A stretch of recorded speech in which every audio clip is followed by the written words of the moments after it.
पंजाब के पुराने गांव में अशरफ दादा का घराना आबाद था। अशरफ दादा उस खानदान के बुजुर्ग थे और देखा जाए तो पड़ोस के सभी घरों में वे सबसे ज़्यादा बुजुर्ग थे। हर कोई उनकी बहुत इज्जत करता था। अशरफ दादा को उनके पोते और पोतियों के देखा देखी मोहल्ले के सभी बच्चे उन्हें अशरफ दादा के नाम से पुकारते थे। जहाँ पर उनका घर था उसके आसपास में तकरीबन 20-25 मकान थे। उनके सामने खेत, उन खेतों के पास में 3 से 4 पेड़ थे। क्योंकि ये पेड़ आसपास में ही थे इसलिए उनका साया बहुत घना और सुकून भरा था।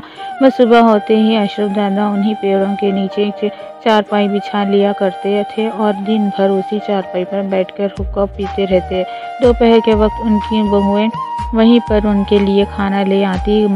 मगरिब की नमाज के बाद उनको उनके पोते घर की तरफ ले जाते। दादा के 4 बेटे थे। 2 की शादी उनकी बेगम ने अपने हाथों से की थी। फिर उनकी नेक बेगम का इंतकाल हो गया और बाकी दोनों बेटों की शादियां उनकी दोनों बहुओं ने देखभाल कर करवाई थी।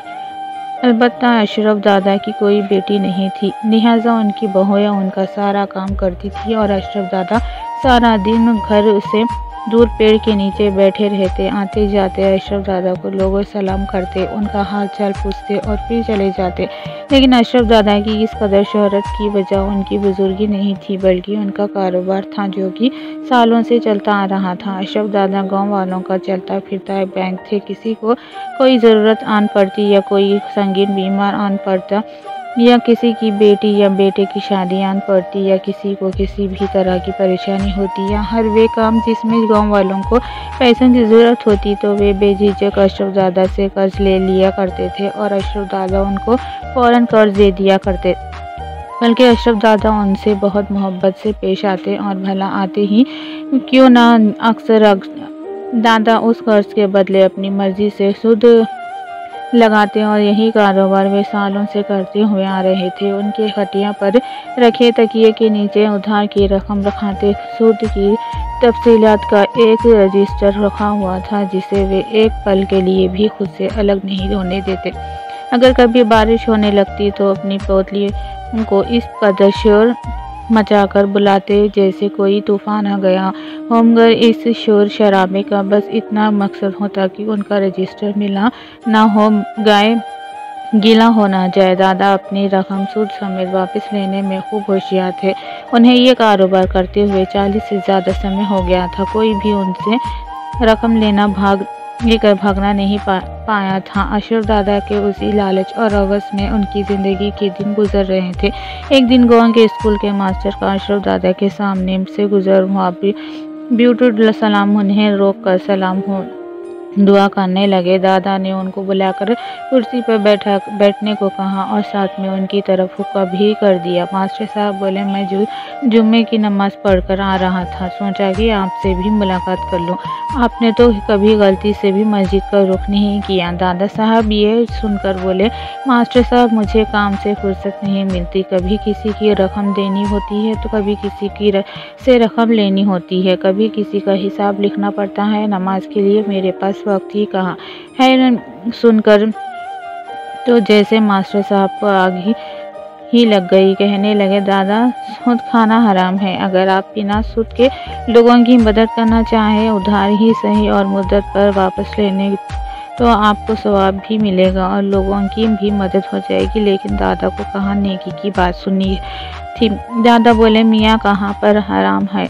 किसी को अगर वक्त पर उसकी रकम मुहैया करते हैं तो इससे क्या हराम है। वैसे भी आजकल कौन सी किसी को उधार रकम देता है। लेकिन मैं कभी किसी को इनकार नहीं करता और अगर मैं उसके बदले में कुछ पैसे वसूल करता हूँ तो वे तो मेरी मेहनत है ना कि हराम। दादा तो आज तक कभी कोई अल्लाह का खौफ याद नहीं दिलाया सका तो भला मास्टर जी की कहाँ चलनी थी।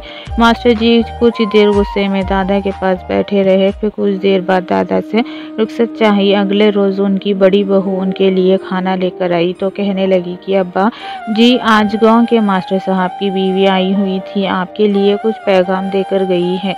दादा ने झट से पूछा, क्या कहती है वो। तो बहू ने बताया कि वे कह रही थी कि सूद लेना गुनाह है। अगर दादा हमें बगैर सूद के कुछ रकम उधार दे दे तो ईद के बाद मेरी 2 बेटियां की शादी है, बकरा ईद के बाद मैं वे रकम लौटा दूंगी।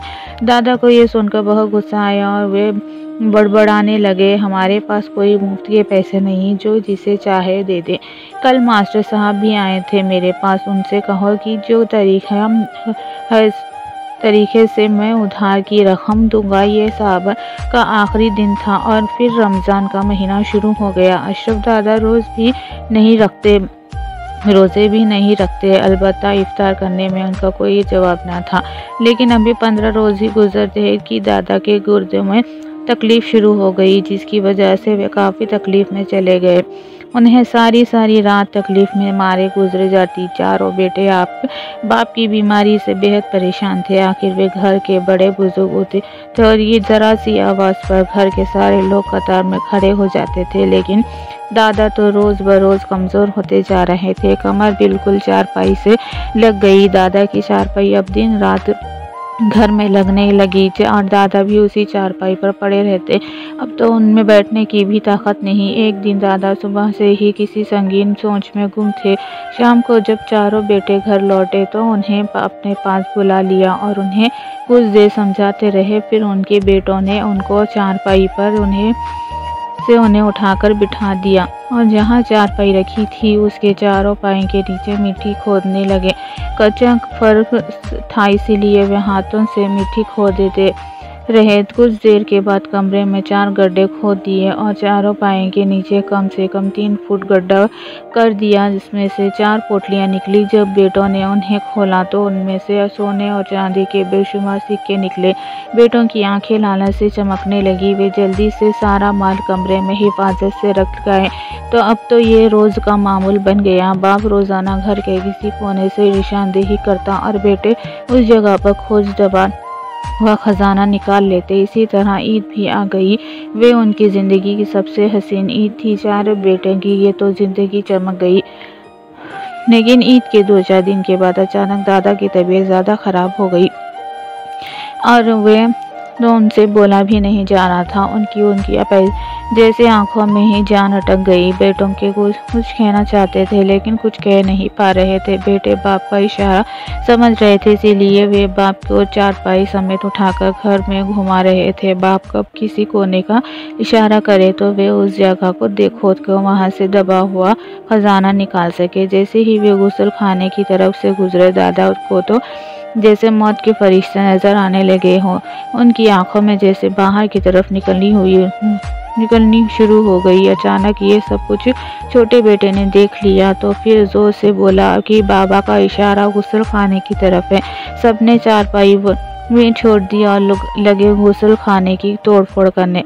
और पीछे की दीवार के नीचे अब तक का सबसे बड़ा खजाना मिल गया। सारा का सारा घर खजाने की तकसीम में लग गया। उधर उसी दौरान दादा की रूह कब्ज हो गई। अगले रोज अशरफ दादा का जनाजा जाया गया। दफनाने के 2 दिन बाद किसी शख्स ने आकर बताया कि दादा की कब्र में बड़ा सा सुराख हो गया है और उसमें से काले रंग का बड़ा सा सांप मुंह निकाले देख रहा है। ये खबर पूरे गांव में जंगल की आग की तरह फैल गई।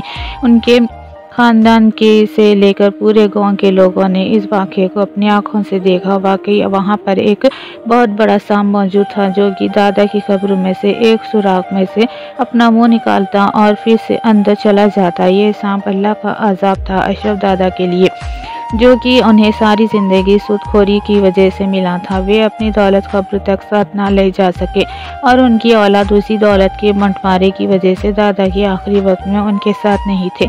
अशरफ दादा की दर्दनाक अंजाम की मौलवी साहब हर जुमे को लोगों को जुमे के खुतबे में सुनाते और उन्हें सूदखोरी जैसी लालच से दूर रहने को कहते। मोहतरम अजीज दोस्तों, सूद हराम है और इस्लाम में उसकी मनाही है और सूद खाने वालों का अंजाम बहुत बुरा होता है। इसीलिए अजीज दोस्तों, अपने माल को पाक कीजिए, सूद के बचिए और अपने ख़ानदान को बचाइए।